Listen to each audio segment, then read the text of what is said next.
Pagkatapos ay bumalik ako sa silid ko nagsuot ng manipis na damit at maikling short. Humiga ako sa kama at nagbasa ng pocketbook. Alam kong ilang sandali lang ay dadating na si Buboy. At hahanapin ako nito. Sigurado ako pag hindi ako nakita ay sisilip yun sa silid ko. Hindi nga ako nagkamali dahil maya-maya lang ay nadinig ko na ang tawag nito. Mauna. Hindi ako sumagot. Maya-maya ay kumakatok na ito. Muna tawag ulit nito. Bukas yan Buboy, sagot ko. Maya-maya ay bumukas ang pinto at sumilip ito. Alam kong di niya yun inaasahan. Lumingon pa ito sa likod niya at lumingalinga. Tinitignan kong may tao sa bahay. Buboy, saglit lang at magpapalit lang ako ng damit, saad ko kunwari ng malakas na boses. Sinadya kong ipadinig kay Lola pero sumenyas ako kay Buboy na pumasok na sa loob. Alam na niya ang ibig kong mangyari. Bago ito pumasok ay nagsalita pa ito. Sige muna, antayin na lang kita sa kangkungan. Malakas din ang boses para madinig ni Lola. Pagkasara pa lang ng pinto ay bumangon agad ako para salubungin ito ng halik.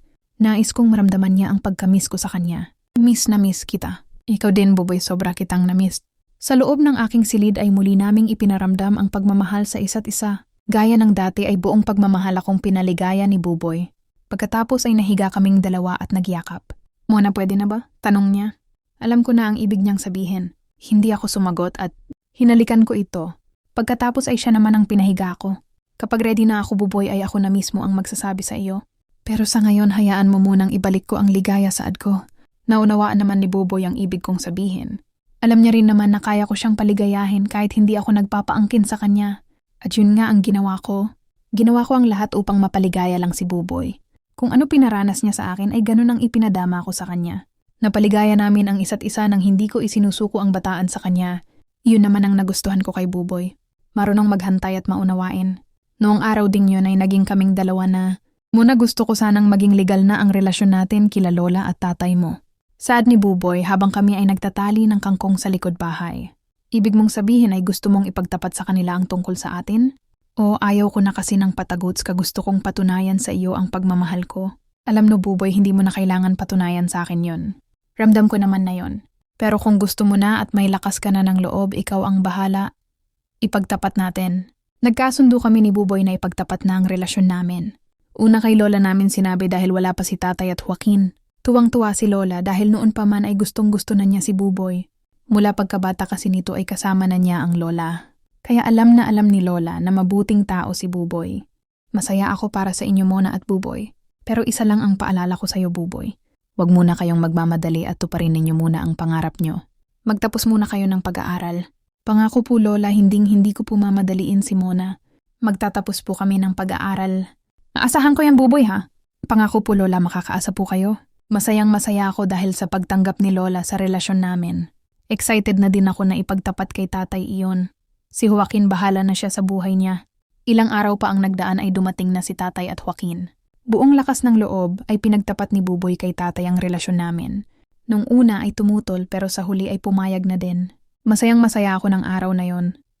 Kinalimutan ko na ang pagpapantasya ko kay Joaquin. Wala din naman akong makitang reaksyon dito nang malaman na kami na ni Buboy. Naging maayos ang relasyon namin. Maalaga maalalahanin at mapagmahal ito. Dahil doon ay tuluyan nang nawala ang nadarama ko kay Joaquin. Si Buboy na ang nagpapasaya sa akin. Ilang taon lang ay hiningi na ni Buboy ang kamay ko kay Tatay at Lola. Dahil napatunayan naman na niya ang pagmamahal niya sa aki, ay hindi na tumutol ang mga ito. Kaarawan ko noon kaya nagkaroon kami ng kaunting selebrasyon. May kaunting pagkain at inumin. Abala sa inunman sila Tatay at Joaquin nang kausapin ako ni Buboy. Mahal, paano ba yan pumayag na ang Lola at Tatay mo at ibinigay na ang kamay mo sa akiin? Baka naman pwede mo na ding ibigay ang matagal ko nang hinihilang bulong ni Buboy na medyo nakainom na din.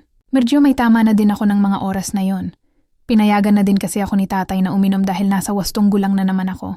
Oo naman mahal, pwede na excited na nga ako, sagot ko. Pangako ko kasi sa kanya yon noon, na kapag nahingi na niya ang kamay ko kay Tatay, ay ibibigay ko na din sa kanya ang matagal na niyang hiling. Talaga ba mahal? Payag ka ba?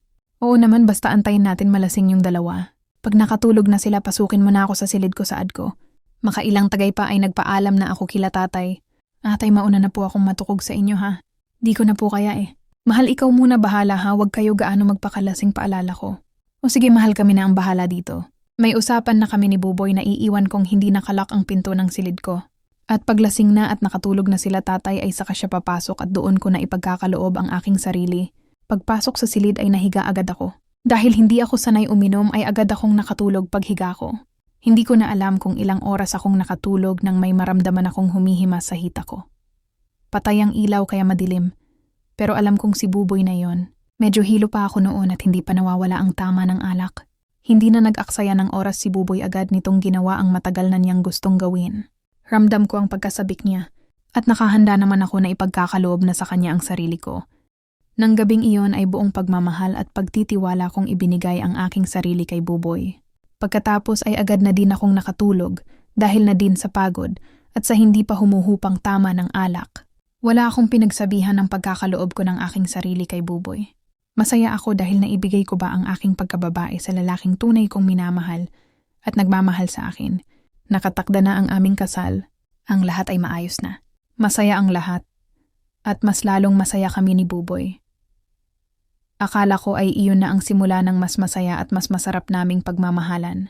Pero dun pa lang pala magsisimula ang pinakamatinding bangungot na hindi ko akalaing mangyayari sa buhay ko. Umalis ang aking ama kasama ulit si Joaquin. Dahil doon ay nagkaroon ulit kami ni Buboy na ulitin ang nangyari sa amin. Tulog si Lola nang dumating si Buboy sa bahay. Sabik na akong matikmang muli ang sarap na naranasan ko ng gabing iyon. Agad kong niyaya sa silid ko si Buboy at doon nga ay muli kong pinagbigyan si Buboy. Maligayang maligaya ako sa mga oras na yon. Buong akala ko ay magiging maligaya din si Buboy dahil sa pangalawang pagkakataon ay nakuha niya ulit ang gusto niya. Nagkamali ako. Sinong nakauna sa'yo muna? Galit na tanong ni Buboy. Ha? Anong tanong yan, mahal? Magsabi ka ng totoo sino ang nakauna sa'yo, tanong ulit niya. Mahal, ano ka ba? Walang iba, ikaw lang ang pinagkalooban ko ng sarili ko. Wag mo akong lokohin. Akala ko malinis ka. Akala ko ako lang. Bakit mo ako niloko? Halos maiyak na ako sa mga tanong nito. Hindi ko maintindihan ang sinasabi niya. Sa kanya ko lang ibinigay ang aking sarili. Mahal, hindi kita maintindihan. Ikaw lang talaga, sa'yo ko lang ibinigay ang sarili ko. Niyakap ko ito pero tinabig niya lang ako. Iyak na ako ng iyak. Hanggang sa maalala ko ang nangyari sa amin ng huling gabi. Mahal, hindi mo ba naalala? Yung nangyari sa atin kagabi? Anong nangyari? Paanong may mangyayari unuwi ako kagabi at nakatulog na ako? Hindi na ako nakabalik. Ha? Sino yung pumasok sa silid ko kagabi? Ewan ko kung sino ang pinapasok mo, pero sigurado ako hindi ako yon. Nanlumo ako sa sinabi ni Buboy. Kung ganun may ibang gumalaw sa akin. May ibang pumasok sa silid ko at pinagsamantala ng pagkalasing ko. Umiyak ako ng umiyak, hindi ko alam ang gagawin ko. Hindi ko alam, mahal. Ang alam ko lang ay ikaw yon. Nahihilo ako kagabi madilim kaya buong akala ko ay ikaw ang kaniig ko. Nagpaliwanag ako kay Buboy pero sarado ang isip nito. Lumabas ako ng silid ko at iniwan akong uniiyak. Nais ko sana siyang pigilan pero wala na akong nagawa. Naalala ko ang nangyari ng gabi. Iniisip ko kung sino ang gumalaw sa akin. Si Joaquin ang una kong naisip. Tama, si Joaquin nakainom din ito ng gabing iyon. Kaya siya lang ang maaring gumawa noon kung hindi man si Buboy. Galit na galit ako. Dahil sa sama ng loob ko ay nasabi ko iyon kay Lola at galit na galit din ito.